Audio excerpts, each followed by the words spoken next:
Stuck a couple Bitcoins. Pull up on my Nakamoto. Hello, hello. Welcome to the Blockchain Dynamics Show. Welcome. Another Saturday evening.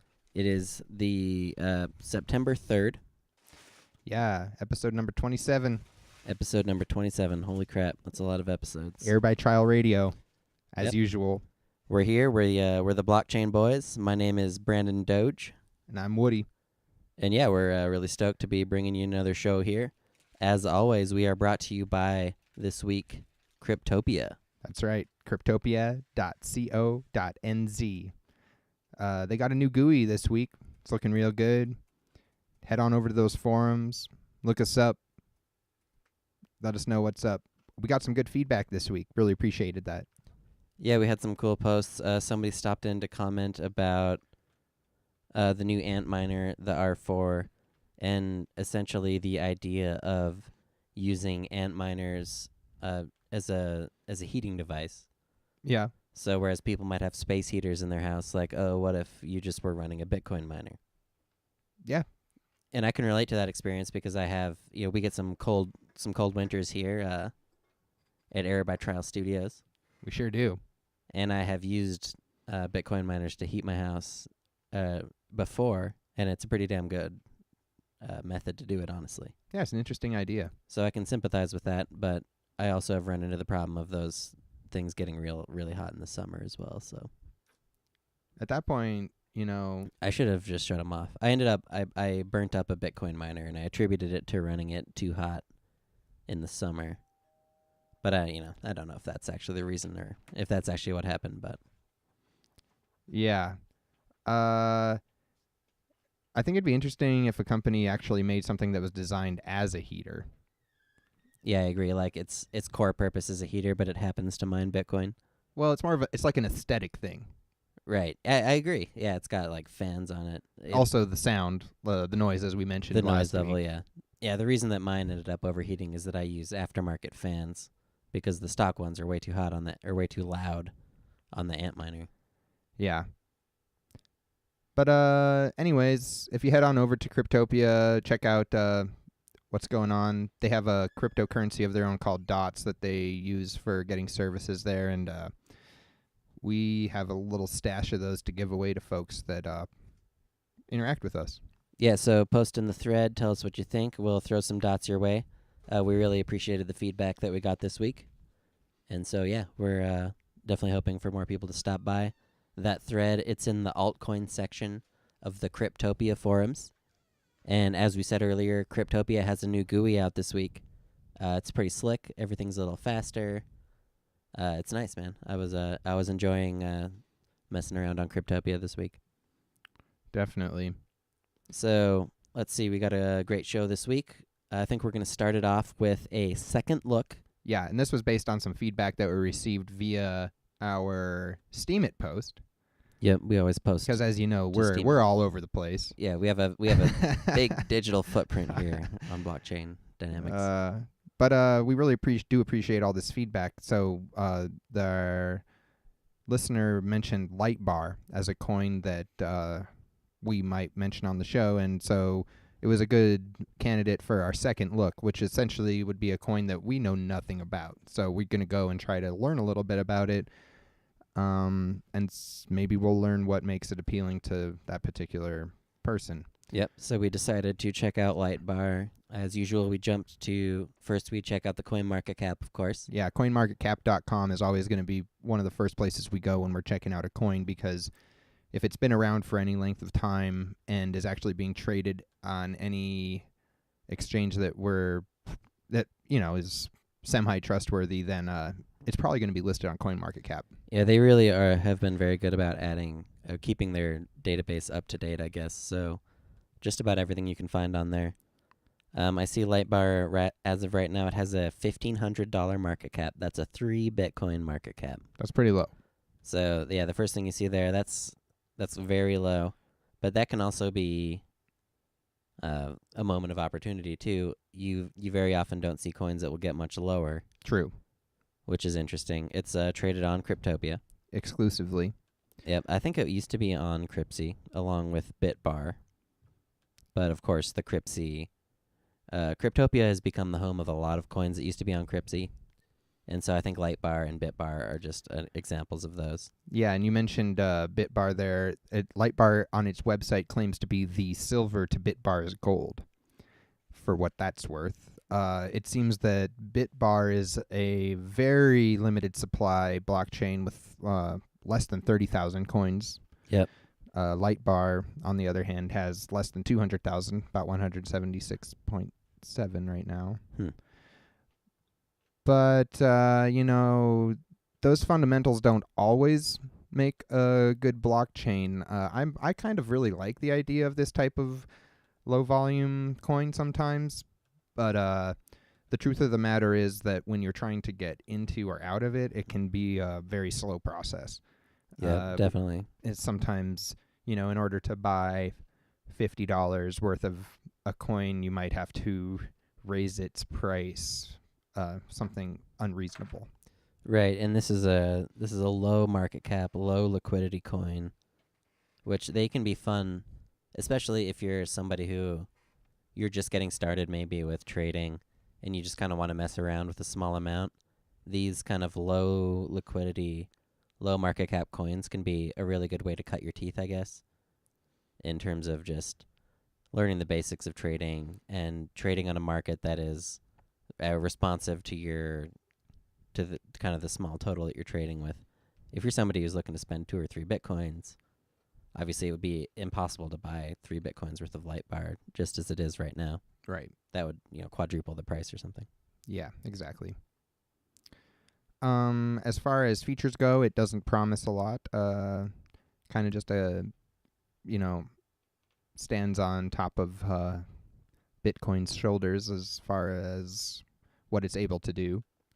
Yeah, it's a common theme of the 2014 coins. It's just essentially a clone of LiteCoin, but it's offering some kind of a different configuration of the block times or a different configuration of the block reward.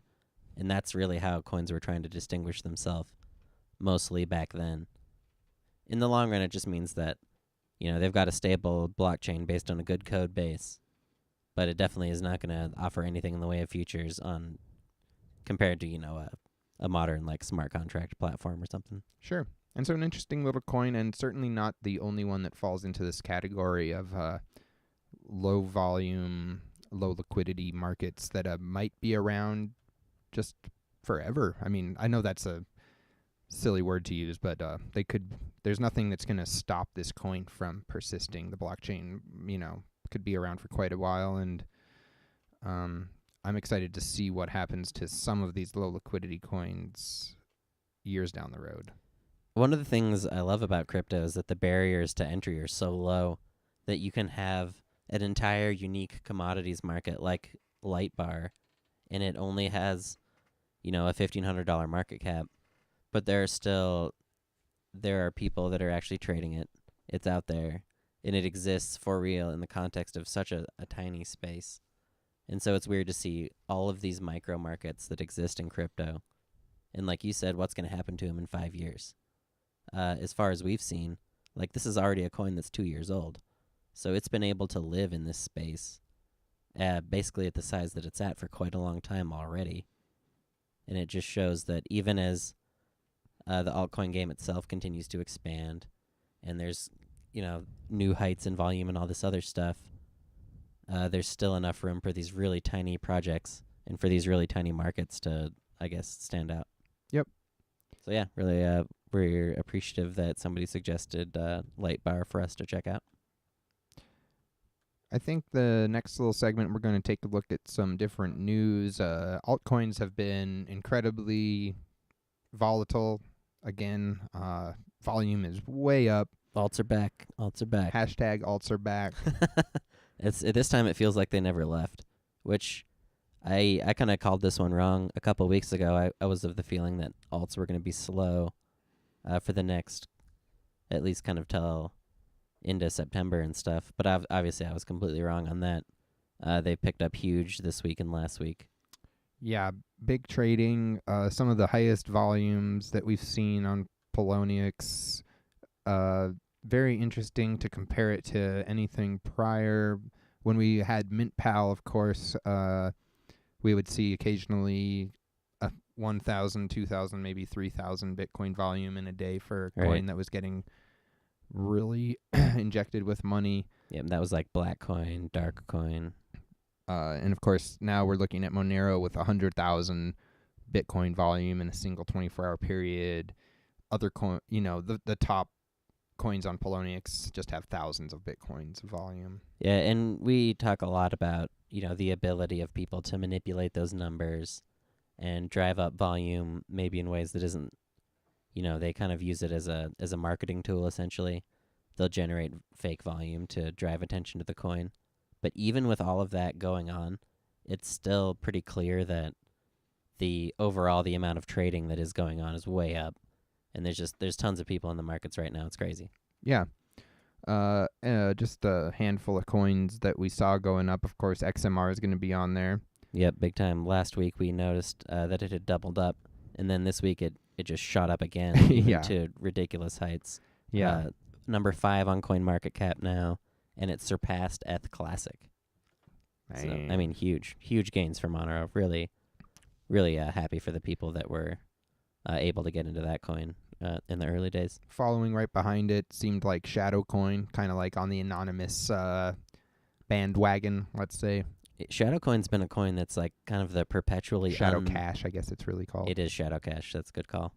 It's kind of like been the unpumped coin. It had been at this like 30,000-ish price range for years and years, and everybody wondered when it was really going to break out, and it was this week. Obviously, shot up. I think up to over 300,000 Satoshi. Just barely, yeah. Oh, I think it made it like 350 actually, maybe. So yeah, ShadowCash obviously has had a very vocal community that's been out there for a while, really championing the coin, and so obviously I'm sure they're all very pleased to be getting their day in the spotlight this week. Yeah, and whenever we see a coins go up 300x or 300%, I mean, or stuff like the ones that we're talking about, sure, there's a pretty good chance there's going to be a large correction after that. Oh yeah, I mean the markets are as volatile as can be, but then again, when Monero first shot up to 0.015 area last week when we were talking about it, yeah, it definitely seemed like it was poised for a correction, and then it just proceeded to blow the ceiling off again. Right. So that's part of like the mystery of hitting the top is always impossible. We've known that. Like, right. That's why we've talked about there's nothing like crypto trading to give you regret for making a nice little profit. Yeah, when you totally. look at your potential profits that you didn't make. Yep. Because they're all over there, right?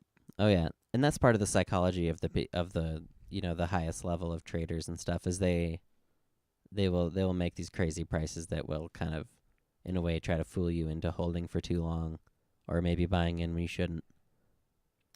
Yeah. But at the end of the day, the way that alts have been this week and in the past, pretty much every time that I've been like cynical or bearish on alts overall, the markets have come back and turned around in a way that I have been totally shocked by time and again.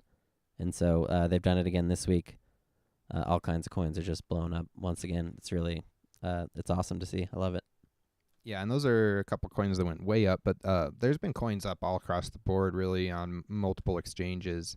A couple of other ones that went up a lot on Poloniex were Swarm and Gap. Those are ones you wouldn't have expected because, for all practical purposes and perspectives, they have very little development that we're aware of going on.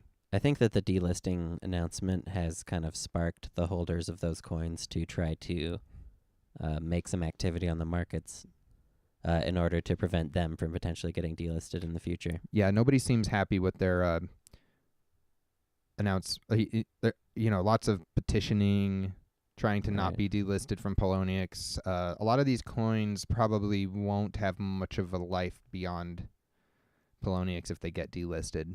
Unfortunately, I would guess. Poloniex listing is a huge asset for any altcoin, so a lot of these coins that are getting delisted are coins that were on Poloniex before it was really a big exchange, like BigEcoin is an obvious one, and there's a few others. And so for those coins to get now kicked off of Poloniex, it's going to be a huge blow to those communities. So it's not surprising to see people trying to petition the results, and it's not surprising to see other low-volume Poloniex coins kind of making moves to try to not be next on the chopping block. Right, yeah. I think that might be part of it. Neos is another coin that saw really rapid volatility this week, and that was largely due to their swap, which we had talked about a little bit on one of our previous shows. And now this was an odd situation for me for the reason that the chart seemed to have rolled over directly. Normally when we see a swap, charts start over. Yep. And so it becomes clear that this is a different token with a different quantity available being traded. Neos had that massive reduction in supply with a simultaneous spike in price without really a lot of fanfare. Yeah, they did the chain swap and the exchanges participated, but they didn't reset the charts like you said. So if you look at the Neos chart, it looks like it just out of nowhere spiked, essentially 10x. But in reality, it was just because there was a major supply reduction. There was I guess it was a pretty big, it had a few high volume days kind of following the swap. Yeah. And we're now seeing it reset to something close to where it was before the swap, which, in terms of market cap at least, which is kind of what I expected. Just because personal anecdotes can be quite amusing with these things, and a lot of times people are very private, especially with their lamer trades. I thought it'd be fun to share that I sold around 23,000 Neos at about 235 Satoshi. Oh my God, that's hard to hear. That was in December of this year. 235. Or of last year, I mean. Yeah, That is December 2015, right before the new year. that's tough, man. That's Neos. It's had a long history, and it's always funny to see that you could have held everything, but yeah. And that's really how these markets are seeming right this week, where from January to now, it's a lot of coins are up, to put it lightly. Even Bitcoin, of course, being the granddaddy coin that we all have to look at for pricing. the world's greatest shitcoin, of course, has got to be Bitcoin. And it crossed $600 today. Yep. So yeah, even Bitcoin is back up. A lot of exuberance returned to the markets, and we'll just have to see what happens. In continuing on Poloniex news, they are just killing it with this volume and becoming very influential in what occurs within certain markets. Obviously, they listed ETC first, which created this whole extra coin. I don't think many people would have blinked if they had not listed it that day. Yeah, there would be no ETH Classic as we know it if it wasn't for Poloniex, I don't think. And so they took another controversial step here and released the ETC that was being held by the white hat hacker contract to the users somehow. Right. So people who had I didn't quite fully understand how this distribution worked. Yeah. Was it everybody who got ETH Classic that got it, or was it everybody who had? Because you couldn't have had DAO Classic on Poloniex because they didn't have that. I'm curious as to how the actual swap went down. Yeah. The controversial part being that this is sort of like they're giving away somebody else's coins. In what way? Because the white hat, quote, hackers that obtain these coins, obtain them through the code, which is supposed to be the law. Right. And essentially, Poloniex was in a position where they could override this, from what I understand, and give the ETC to people who wouldn't have otherwise had it. Okay. But like you said, I'm confused by the technical nature of how this happened. Yeah, the whole white hat hack in general is Mm-hmm. a little mystifying. If it was that easy to undo the damage of the DAO attack, it almost seems like they could have gotten away with it on the main chain. Yeah. But at the same time, the main chain's been looking pretty solid this week as well. And I think we're kind of seeing some more support consolidate around the main chain. So it'll be interesting to see what happens with Eth Classic. And in the end, the real news here is that some people woke up and had Eth Classic in their accounts that they didn't have before. Right. Yep. So they were stoked. Yeah, and that's great. It's always great I to can't get remember the amount, but it was quite a bit that they released onto the market, essentially. It was like, here's some Eth Classic. Have fun. Poloniex, the never-ending faucet of Eth Classic. Yeah, exactly. They gifted us all the Eth Classic to begin with. Mm-hmm.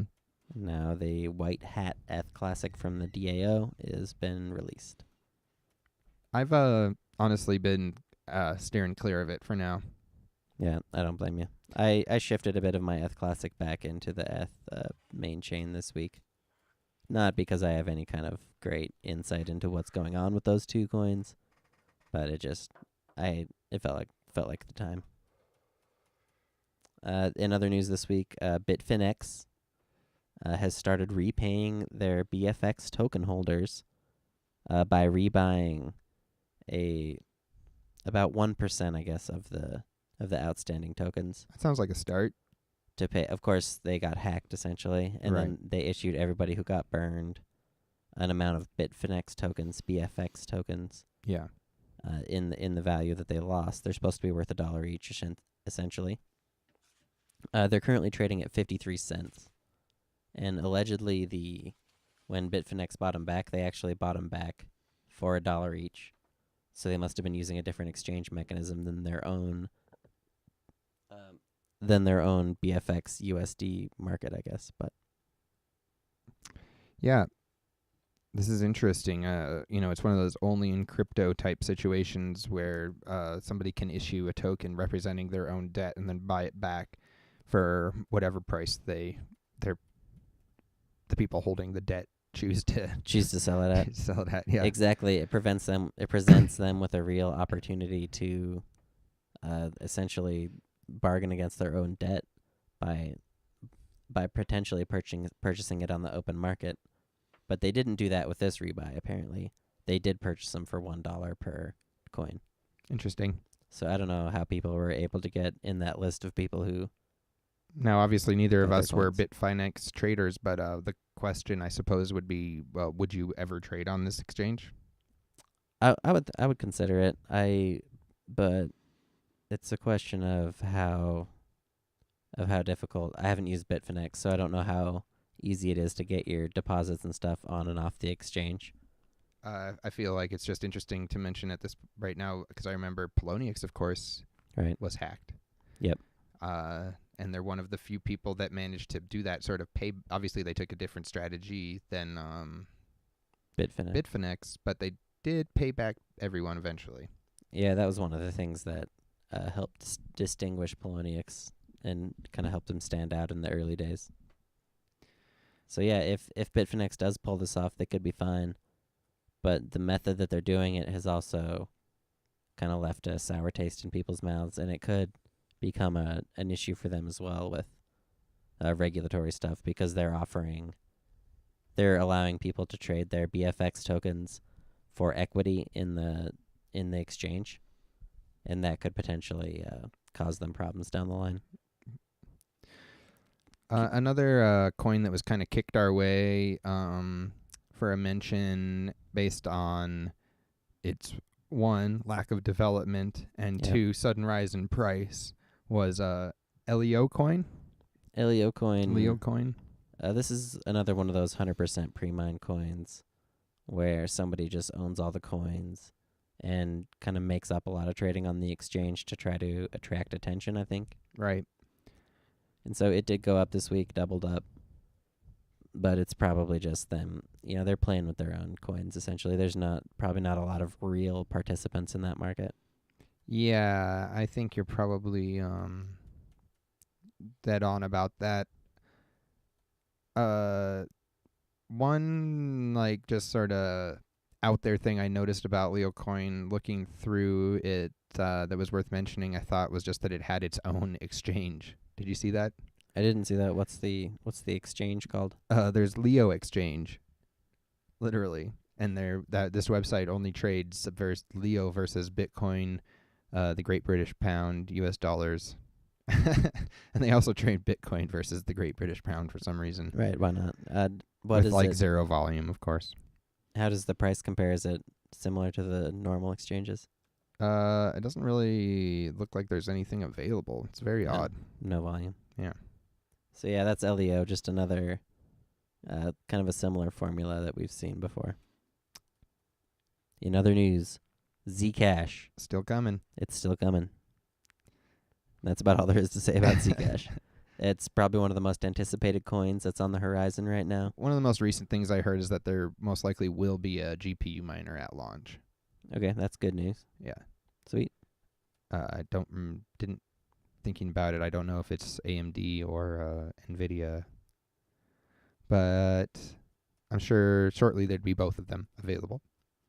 Excellent. And it's certainly just still one of those more high-profile launches, certainly of the year. I agree. I think it's gonna Maybe since ETH.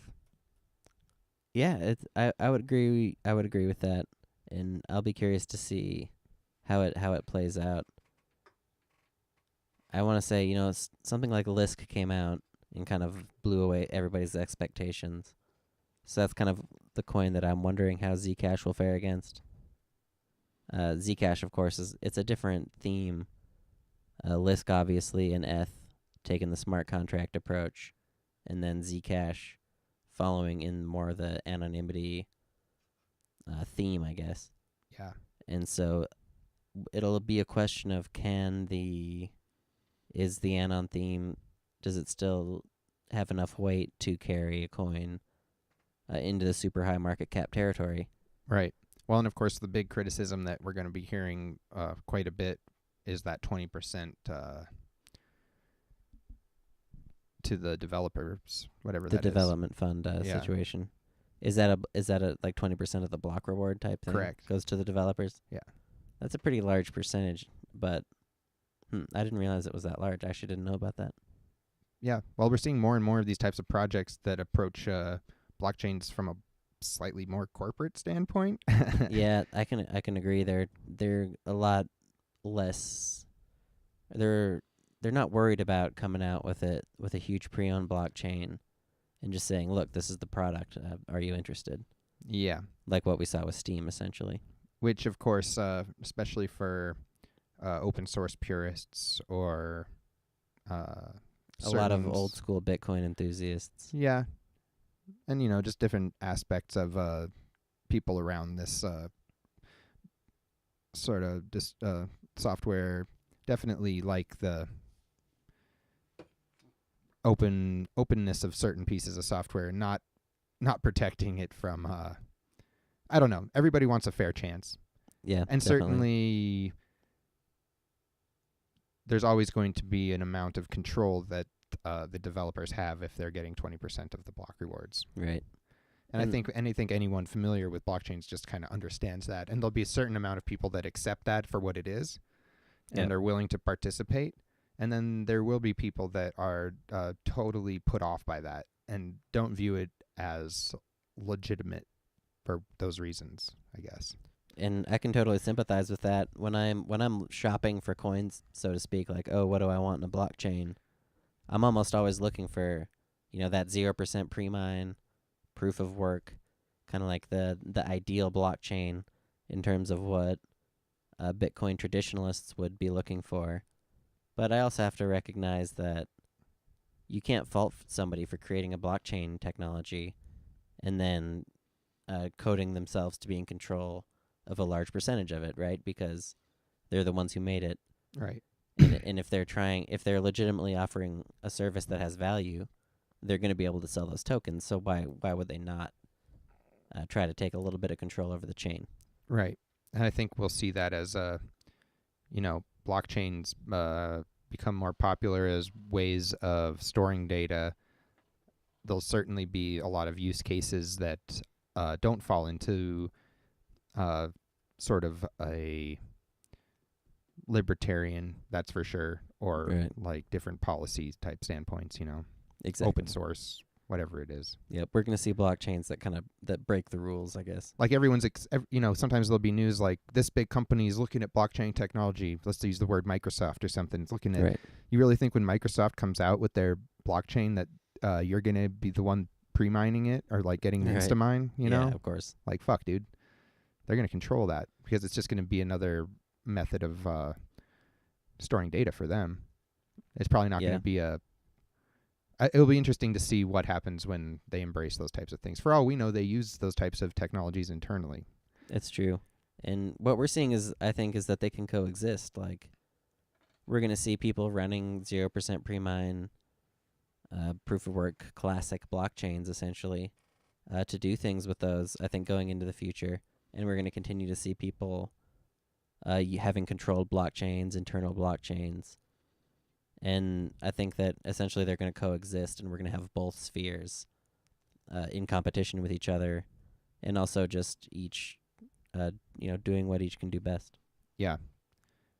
Yeah, I mean, we even have the ones that are dedicated directly to specific people that are special in other people's lives, right? Yep. This one's to my child. This one's to my girlfriend. Yeah, exactly. They can be so specific. Mm-hmm. We talked about LiteBar that has a $1,000 market cap, Yeah.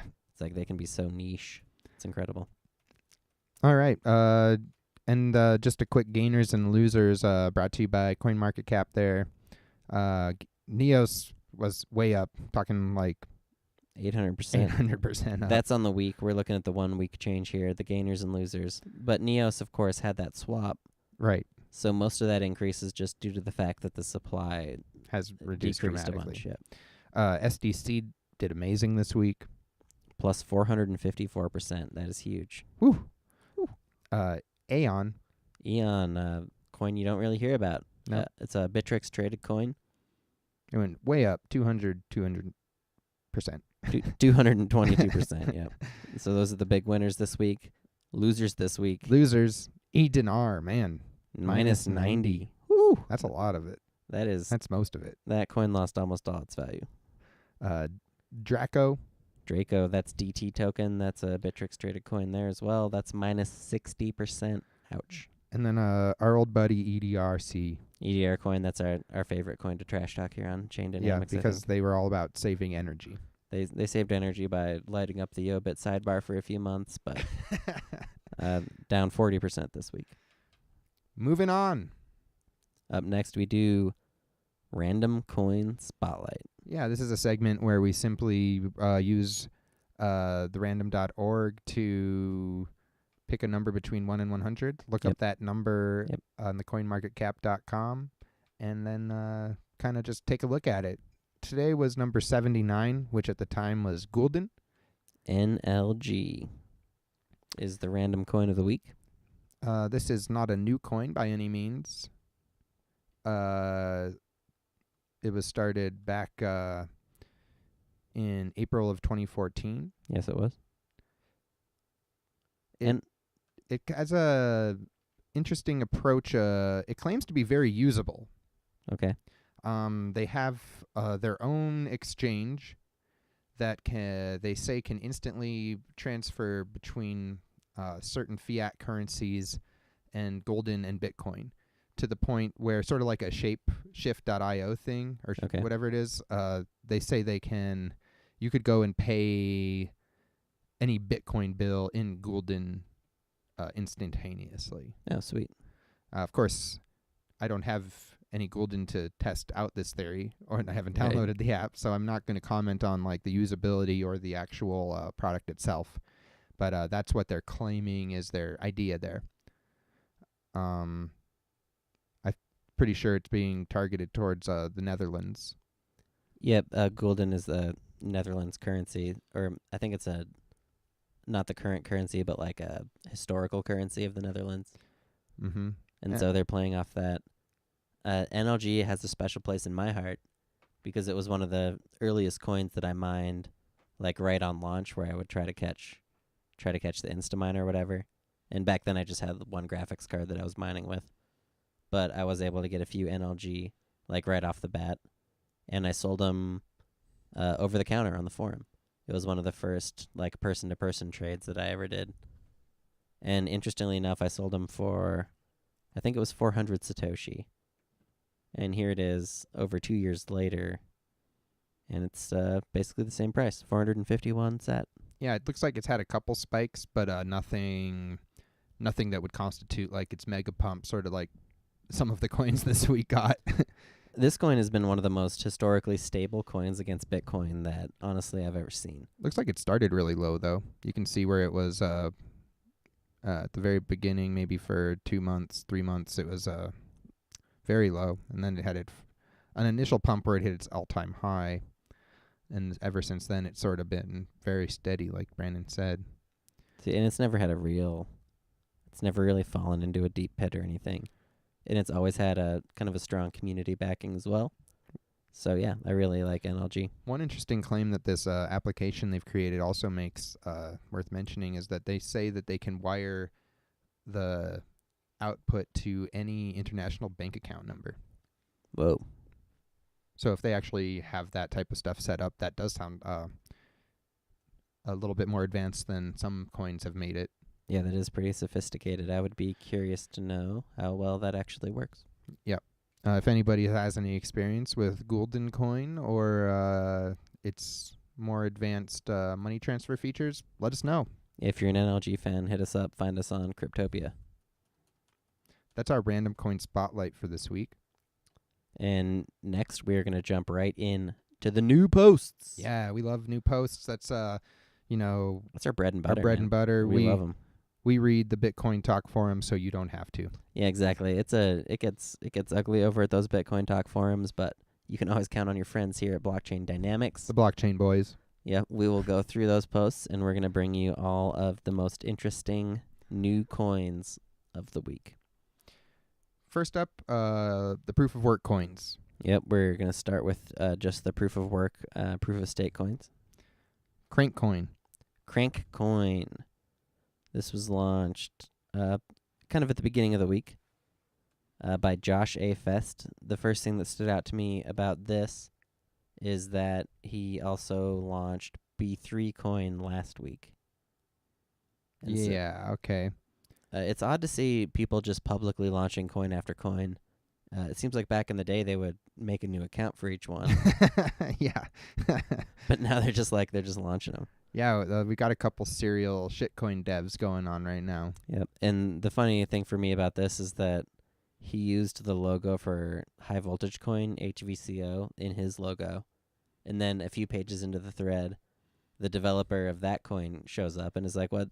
Why are you using my logo, man?" And he's like, "Oh, well, you abandoned the coin, so I'm going to take the logo." And it's just weird stuff that you only see in shitcoins. Yeah, and of course, B3Coin is being traded. I've got no idea what the price is compared to mining, blah, but, maybe this guy's the next greatest shitcoin dev ever. I mean, it is no pre-mine, so can't really fault him for making it. Yep. Always buyer beware, miner beware. So, complaining about a pre-mine a no pre-mine coin, not going to hear us do that. Nope. Up next is FrostCoin. FrostCoin, this is looking solid for the week. They did a pre-an and then the announcement of their coin. Once again, We're talking 0 pre-mined, incredibly short proof of work. Only 2,500 block proof of work period. So that's about a day and a half. So it's over. Yep, it was over before I even saw the coin, much to my regret. It's been listed on a couple small exchanges. Doing good volume also, CoinExchange and NovaExchange. This is just a script coin, no ICO, no pre-mine. I think there's about 2.5 million coins generated during the proof of work. But I think it also had minute 1 proof of stake. So I bet some of those blocks were destroyed. So the total supply is probably a little bit lower. Yeah. So a good-looking coin, but of course that never always means anything. Dev could disappear tomorrow. Yeah, that's true. And could have mined 50% of that 2,500 blocks. No way to know. That's true, but on balance, this is if I had been close to my computer when this launched, it's one that I definitely would have mined. Yeah. Yeah, it harkens back to those 2014 launches. Yep, just feels like the classic proof of work, proof of stake coins where really short proof of work and just hits the market. And So, of course, its next step would be making it onto a larger exchange. We'll see how it goes. yep, and also, I bet there'll be an announcement, like they'll mix up the announcement. They'll add some new stuff to Make it a little more understandable. exactly try and make it look a little more real. Right now, they're kind of just promising everything as we've seen. Yep, this coin's almost a little too shiny for how early it is in its life cycle, which makes me wonder, compared to these days, like when we see really long-term projects, they often come out looking Modest. Yeah, exactly. And Yeah. so this one does come out kind of offering a lot, which makes me wonder what their approach is exactly. But once again, it's a no pre-mine coin. Is what it is. Anyone could have mined it, so it could go anywhere. EcoCoin. EcoCoin. This is just a high pre-mine wallet Huge builders. pre-mine on this one. Probably don't need to really worry about it. Because when it comes to eco, we are going to go with SaveTheOcean, right, Brando? SaveTheOcean coin is next. STO. So this is another proof of work coin. This did have a pre-mine to fund an airdrop. Okay, did that occur already? I think it's in progress or it did occur. Yeah. Okay. I really Lots of X11 coming out. a lot of X11. X11 and script. A lot of X11, a lot of script. I don't know how these guys are gonna save the ocean. Yeah, one drop at a time. I've always questioned. I don't know if cryptocurrency is really a great vessel for just charity, or at least altcoins. Like, why wouldn't you just give Bitcoin to help with this problem?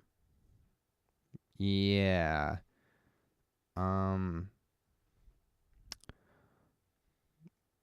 Yeah, I mean, I totally agree with you. I don't expect to see this in very many places in the future. The free distribution is nice, but you know, Right. of course, people are just going to dump that immediately, Yep. and the ocean is probably going to continue to become polluted. Yeah, that's what I'm afraid of too, I guess. But you know, for anybody that was wondering, the Greek translation's already taken.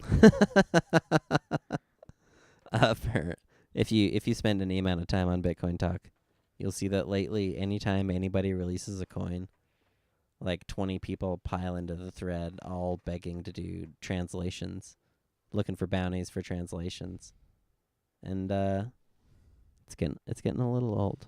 It's pretty great. I like it. Keep it up. You guys are awesome.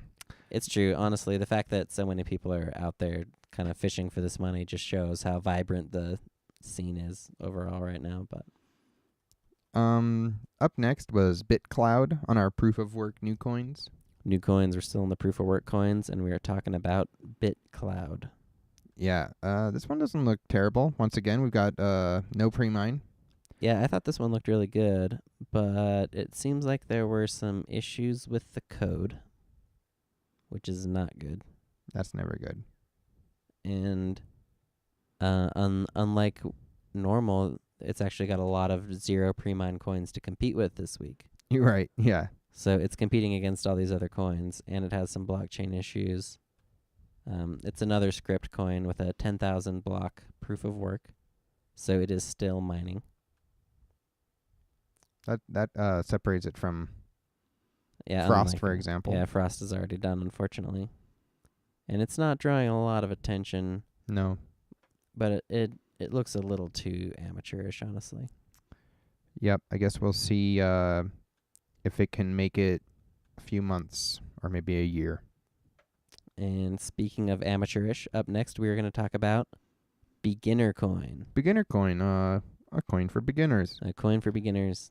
This isn't much of a different idea than, say, Piggy Coin, No, that's the first thing that I thought of was Piggy Coin as well. but they are going to merge mine with Bitcoin, which is different. They're merge mining it. They're airdropping it as well. Because, you know, a lot of beginners just end up having Bitcoin SHA-256 ASICs laying around. Actually, not an airdrop. It's a faucet. distribution. Okay. So they're going to have a faucet for beginners, of course. I guess I'm not super stoked on the idea here. I feel like any coin is a beginner coin. Yeah, I think you could, once again, you could. Bitcoin's probably the best beginner coin. Yeah, it's hard for people to interact with Bitcoin in terms of it would be difficult for a beginner to set up their own Bitcoin node and then actually get an amount of Bitcoin from a faucet. Well, definitely, but I mean... But it would be easy to do that with beginner coin.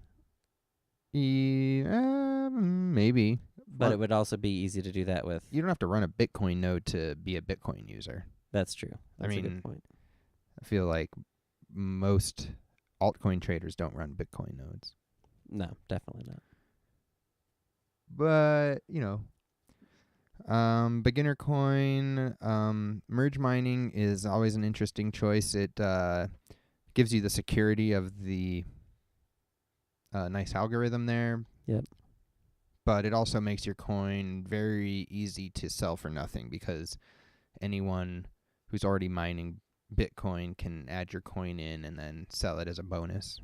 Yep, exactly. Anyone can pile you onto their pool and it'll essentially cause them to control the hash rate, but and the problem is, yeah, it might be easier than Bitcoin to kind of get connected with, but there are a lot of altcoins that are easy to interact with already. Yeah, some with amazing mobile wallets and different stuff. Yeah, and all kinds of features that beginner coin isn't going to have. Unless they can show us that they do. I mean, that would be where if you wanted to be the beginner coin, it might be nice to have some groundwork. Some beginner-centric features, yeah. So, we'll see.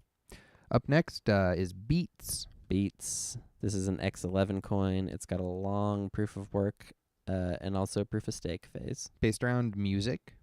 But a big pre-mine on this one. So it just kind of immediately, once again, we've had a lot of coins this week with no pre-mines, so why am I going to worry about a big pre-mine coin? Right. That's exactly correct. But I bet we'll see it listed somewhere. You think so? Probably. I mean, it's just not very expensive to get listed on some of the exchanges right now. Yeah, that's true. Although maybe as Bitcoin goes up, we'll see less of that. Because even when Bitcoin rises from, 550 to 600, that raises the price of getting listed, honestly. Yeah, that's true. It does. So yeah, so that's Beats coin. I'm curious to see what'll happen to it. The whole music portion seems very ambitious.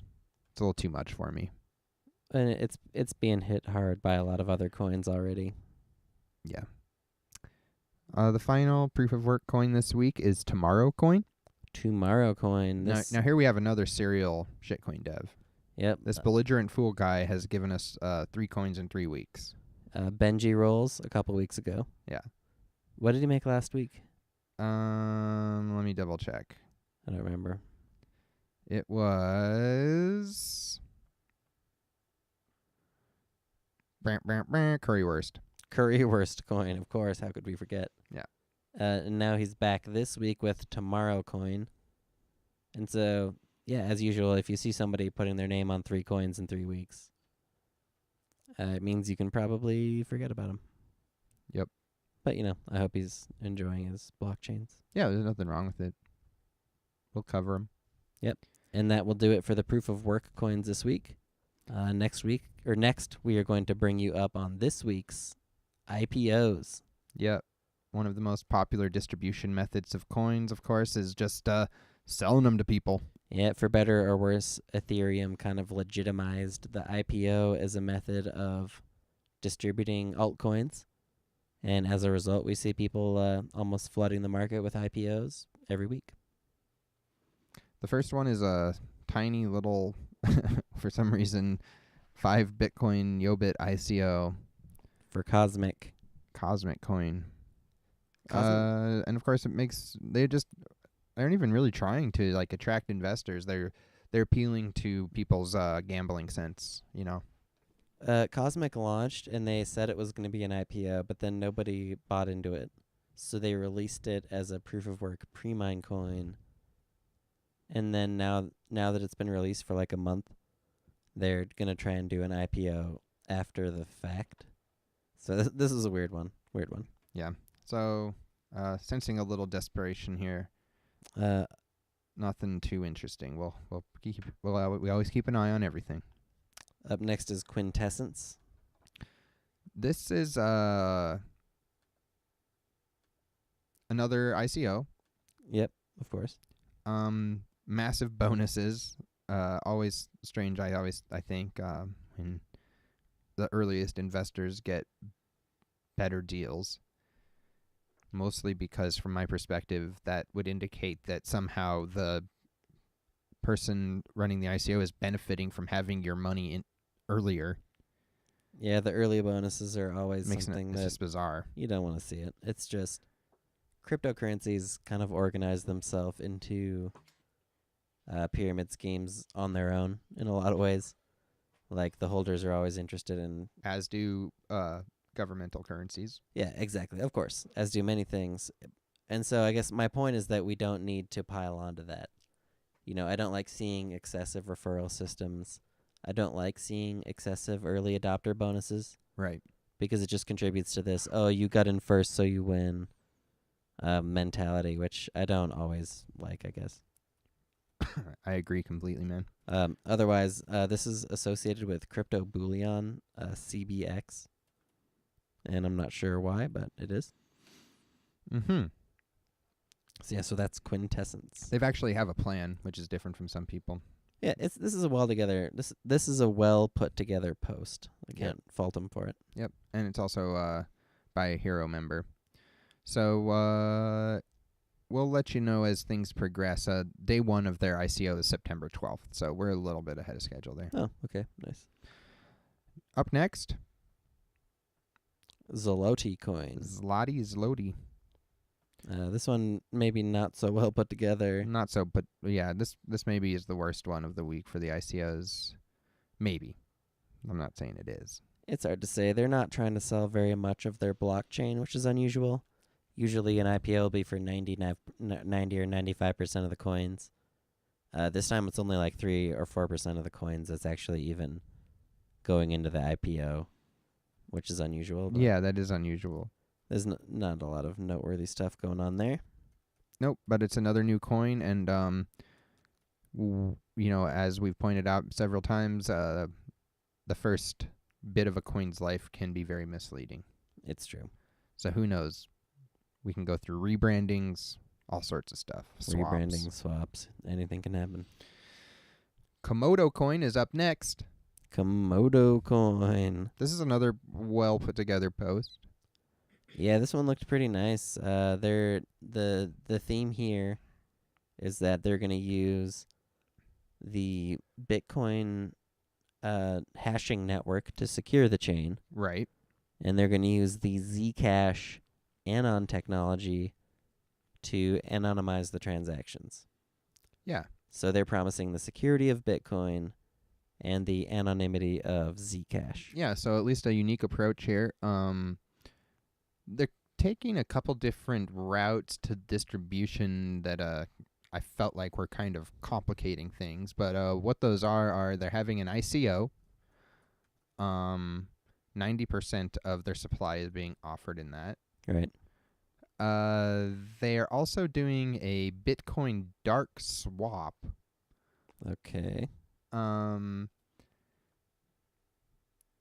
guess these projects are related because the people maybe behind Bitcoin Dark learned a lot from that project and are maybe behind this Komodo project. So they were making Bitcoin Dark. And yes. now they're going to do Komodo, and if you have Bitcoin Dark, you can swap them into Komodo. Yeah, I don't see a lot of information about like the rate of the swap or what's going on there.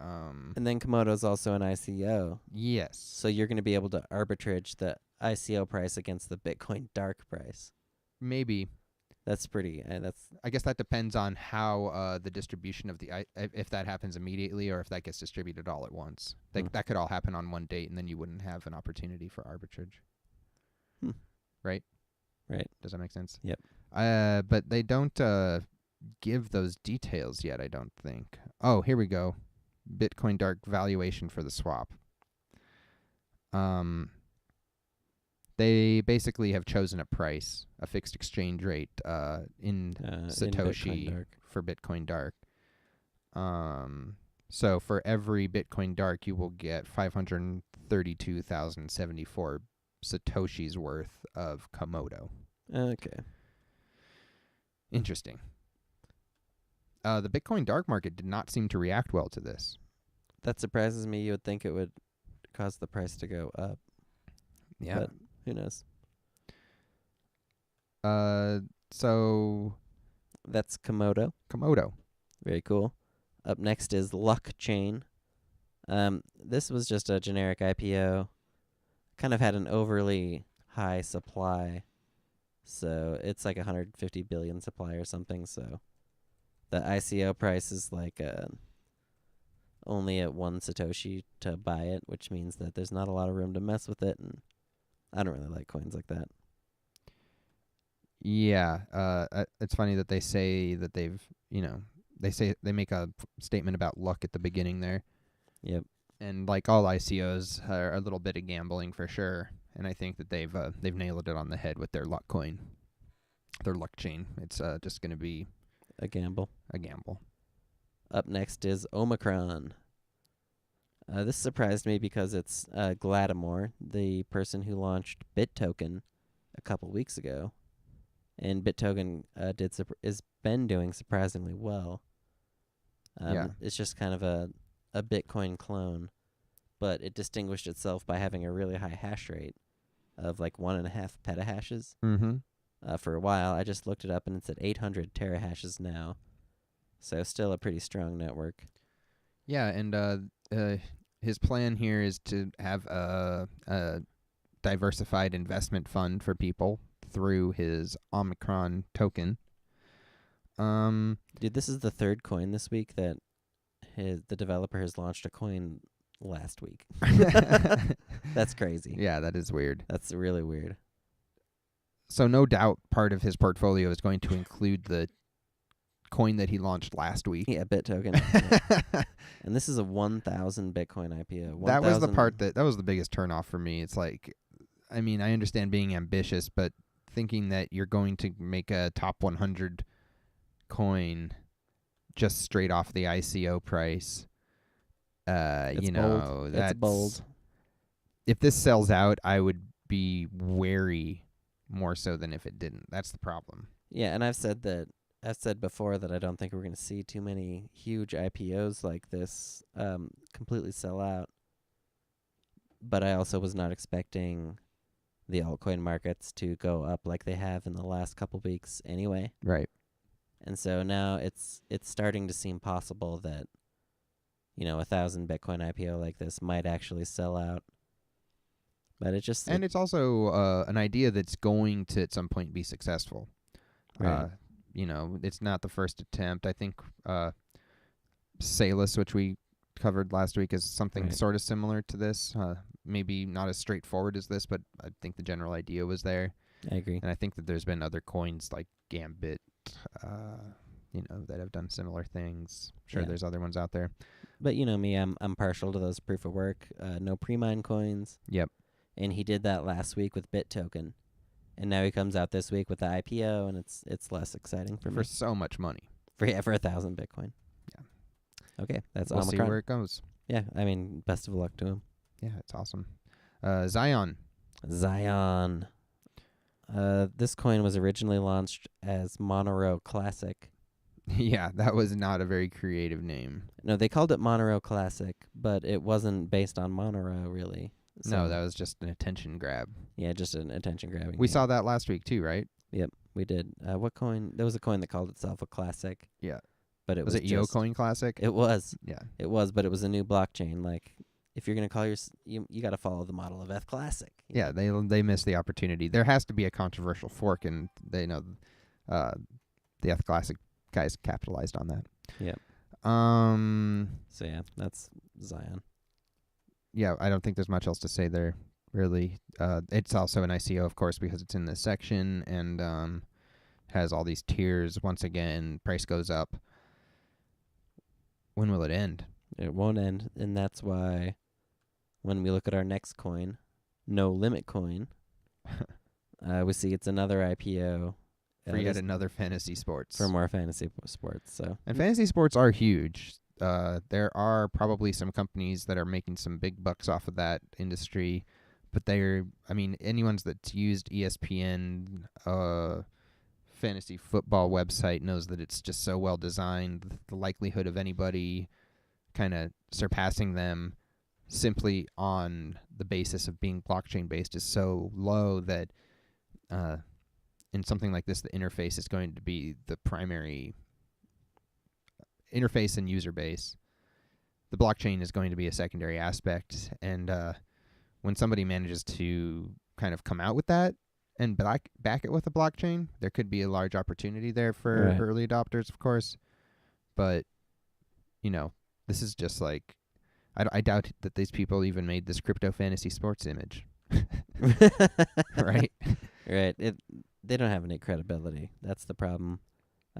When you just launch a post, if you don't have any credibility and you're trying to hit on a theme that somebody else has already hit on, it's hard to grab my attention on that one. So another ICO, best of luck to them. That does it for the ICOs this week. Next, we're going to get into the relaunches, re-announcements, and pre-announcements. And E-Dinar is actually on there, one of our coins that lost 90% of its value. I think this is the same one. It is, and they're just trying to do a takeover, and I think it's a swap to save the coin. So good luck to them. So I'm not sure, yeah. Very wordy. Very wordy. Yeah. Up next is Let It Ride. That's also been taken over. That was a high-profile casino-themed coin, and now it's been re-announced. Yeah. It's been very volatile. Yeah, it had a huge spike. And I can't tell, is this a re-announcement or a takeover? Looks like I just think a this is a re-announcement. re-announcement. This is just a restatement of intention. Okay. One of the most important parts of this sort of post is at the bottom where they say that they're contingent on the Waves platform. Whoa, weird. Yeah. So they need the Waves backend to really get their stuff going. Their product working, but they're on That's what YoBit. that implies to me. Hmm. Yeah, that's true. Their token's been getting traded willy-nilly. Okay. Obviously, we aren't super in the know about Let It Ride, but it's certainly around. Up next is Silk Swap Open. We mentioned that SilkCoin was going to go through a swap. Yep. And now the Silk Swap is open. Yep, it's going to... I don't really understand the terms of this. The Dark Silk ICO begins. Yeah. Yeah, remember there was going to be multiple things going on there. So the ICO is starting, and there's also a swap. So both those are going to happen. Okay, well, I'm sure Silk coin holders are going to need to be aware of that. That's one that's getting delisted from Poloniex as well. Is it? Bummer. Yeah. Let's see. Up next, ArtexCoin. This is like a pre-announcement for something called ArtexCoin. ArtexCoin. This guy just like totally MS painted all over this little thing here. It's pretty great. Yeah, this is like a sweet MS Paint logo. We got MS Paint headers. This is great, man.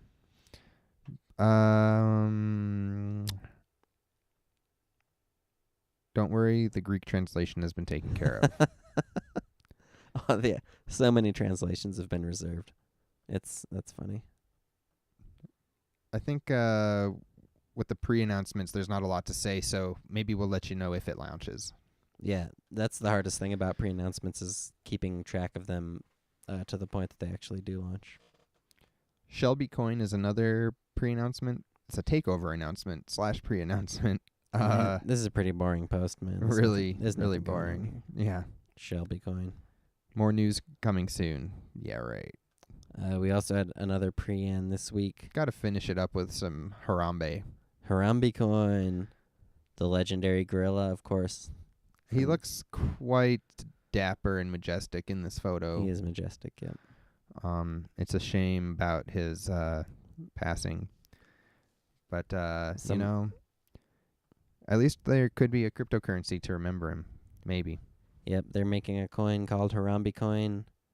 And that's really about it. Yeah. They have not gotten around to it yet. I like how it's like a somber look back at a being's life, and then at the end it says, "Let's get this party started." Yeah, I think they're playing more toward Harambe the meme than Harambe the former gorilla. Harambe did like to party, though. True. So, taking a look back at all of these new coins this week, Yep, that was quite a few in every category. Yeah, tons of launches this week. The game is just, it's on fire. Proof of work coins that we're going to be hearing about again. Definitely it's going to be FrostCoin. Yep.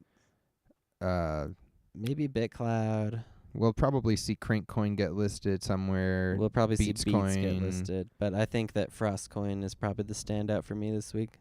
Yep. We might even see TomorrowCoin get listed because I think both of his other coins got listed places. Did they? I don't know.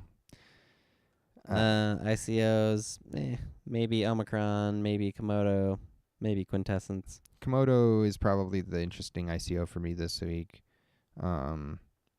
Omicron's interesting, but that amount of Bitcoin's just absurd. Yeah, it's too much. So yeah, I'm probably gonna mostly watch Frost this week. And in the relaunch, I don't see much. Silk Swap could be interesting. Silkcoin at one point was an interesting coin. That's true.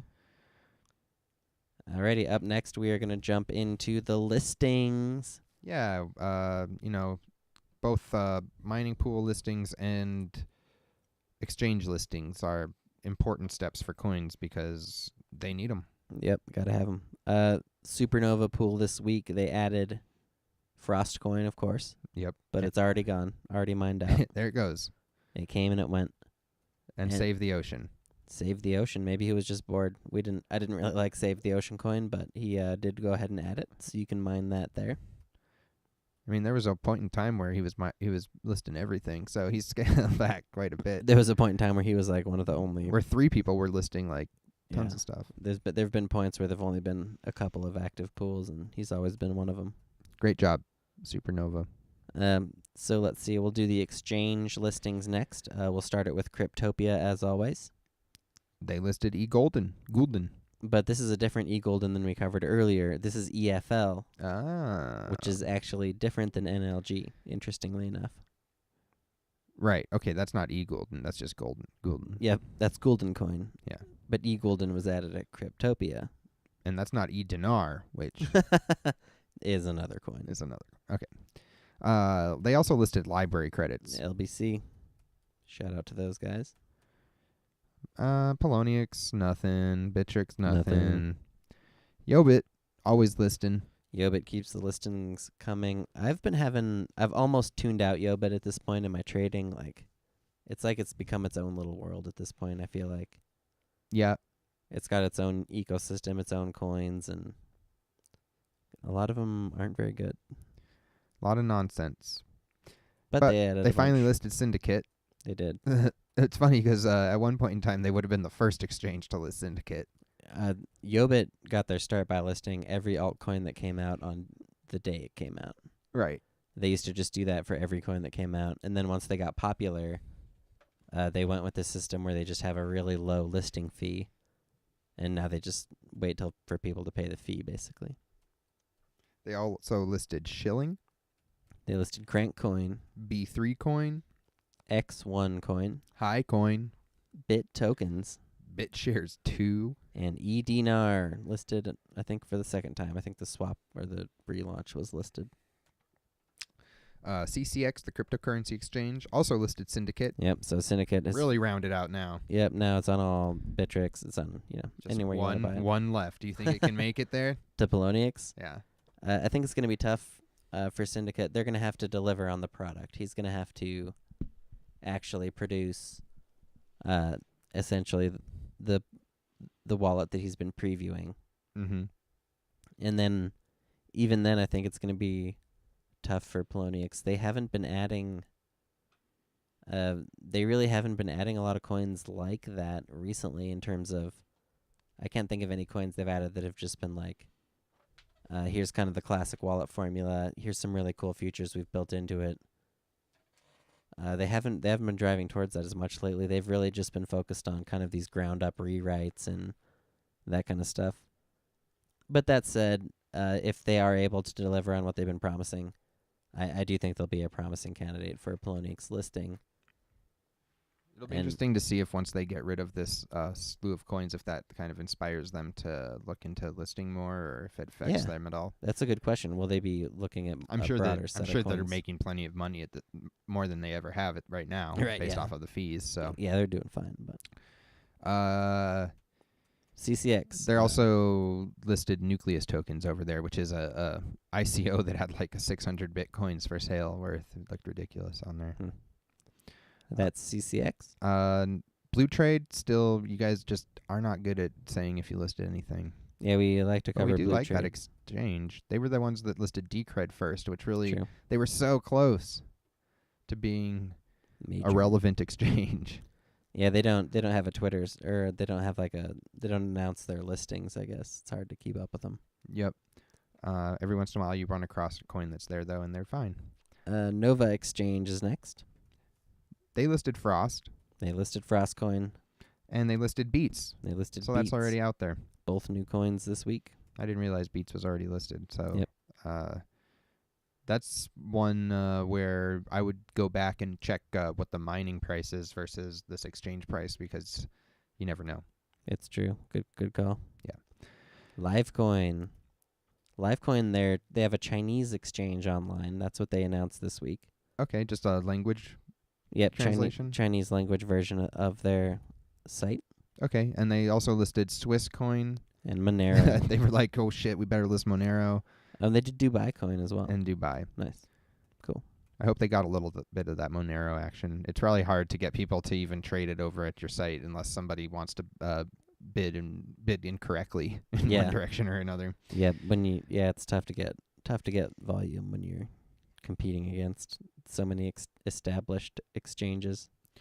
CoinExchange.io still this listing really well. They listed BitToken, HYP, FastCash. Surprised to see that one listed because that felt like it was going to be a CCX only one. ArtexCoin, XP, and also listing FrostCoin. So you're seeing FrostCoin on two very minor exchanges simultaneously within its first week. And that's actually one of the... I was really regretting not mining FrostCoin, but some of the more high-profile coins lately have been waiting longer to get on any exchanges. Right, that would be my only, So... It is a little bit...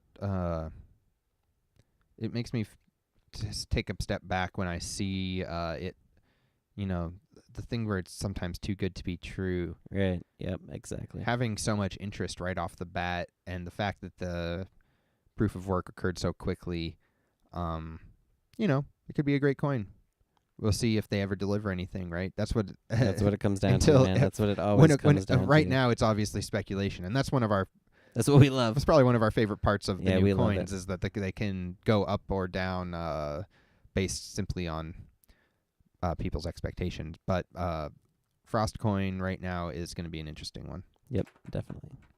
And that is going to do it for the coin listings. Take a little look back at these listings. Obviously, FrostCoin, like we said. Interesting to see Syndicate getting everywhere. Interesting to see BitTokens expanding to a lot of exchanges. Which, of course, is the coin being led by the Omicron developer. Yep, Gladimore. Yep. So, just to bring that together. And also, I'm interested in seeing LBC library on Cryptopia. Yeah, that's great. Yep. So, yeah, that does it for the listings this week. And up next, we're going to get to the birthdays. Birthdays. These have been interesting indicators for us, and just a good way to look at some semi-random coins and give a nod out and expand our knowledge of the crypto world. The first one is a 1-year coin that is actually an asset, which I'm not sure we've covered really a birthday asset. It's Bit Crystals. What kind of... Is it an NXT asset, counterparty? I'm gonna say... Looks like a counterparty. Yeah, I think it's a counterparty asset. I don't want to be wrong, though. Holy smokes, 12 million market cap on this thing. That is... Yeah, I was looking at this one. It I've been is- looking at it for a while, and I've never found a place to buy. For some reason, it's just kind of been going up, and I always try to find like a nice spot. Looked like maybe, obviously, the spot to do it would have been in June or, late June, early I'm looking July. at January, man. Yeah, all the way back then. I don't know. Right now, it's looking like it's way up, and It's this hot. is based on a game called Spells of Genesis. They have like Oh, a what? blockchain-based card game that they do. What? Yeah. Sweet. And they have another game called like Munga or Mangu or something like that. Sorry that I Okay. don't really know it, but it is 1 year old, and clearly it's had quite a year. Boy howdy. I never would have thought that this coin could be up so much. I've just got to say, hats off to Bit Crystals, and congrats to all the people that have been holding this coin. Yeah, 'Cause, they're out there. Their day has definitely come. Now we got a super low volume out there 2-year. coin for a 2-year anniversary is A-Coin. A-Coin. This coin came out when all you needed to release a coin was a new letter. Yep, similar in that respect to LiteBar. It was, launched kind of on its statistics, on its the way that blockchain operates. It has a low amount of total coins, and the emission is so low. It's powered completely by proof of work. The whole blockchain is worth 2 Bitcoins right now. It's traded on a couple exchanges, but super low liquidity, so people can't get in or out of the coin, I would say. Yeah, one of the many coins that was heavily affected by Cryptsy going down. Cryptsy had a lot of really old 2014, 2013 era coins on it, and A-Coin was one of them. But still, they're still out there, so happy birthday. It definitely deserves a birthday. I think our birthday criteria is essentially a working block explorer traded somewhere. Yep, just a That's about it. functioning chain. Yeah. Our 3rd year birthday, Inca coin. you guys shouted at us on Twitter, which we super appreciate. Started on thanks, guys. August 28th, 2013, would put you at Whoa. 3 years. That is a long-lasting chain. Nice.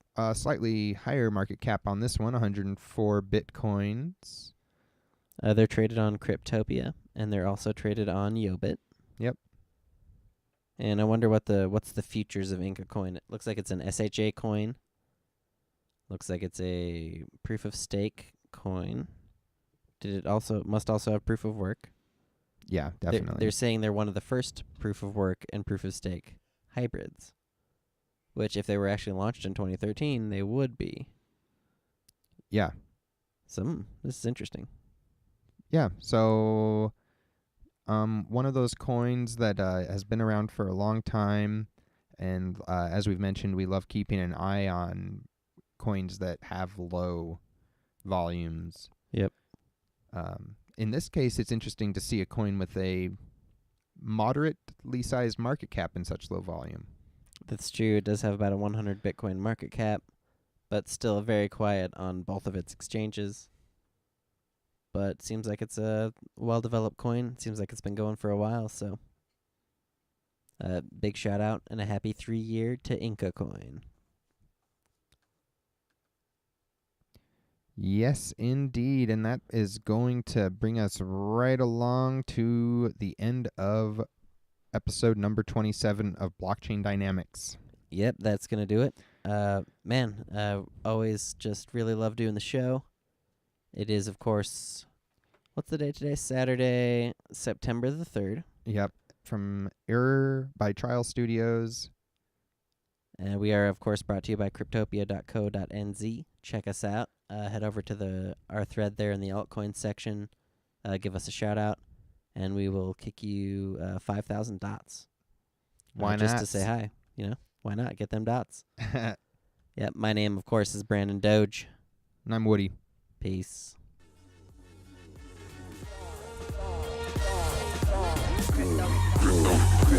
Currency. couple bitcoins.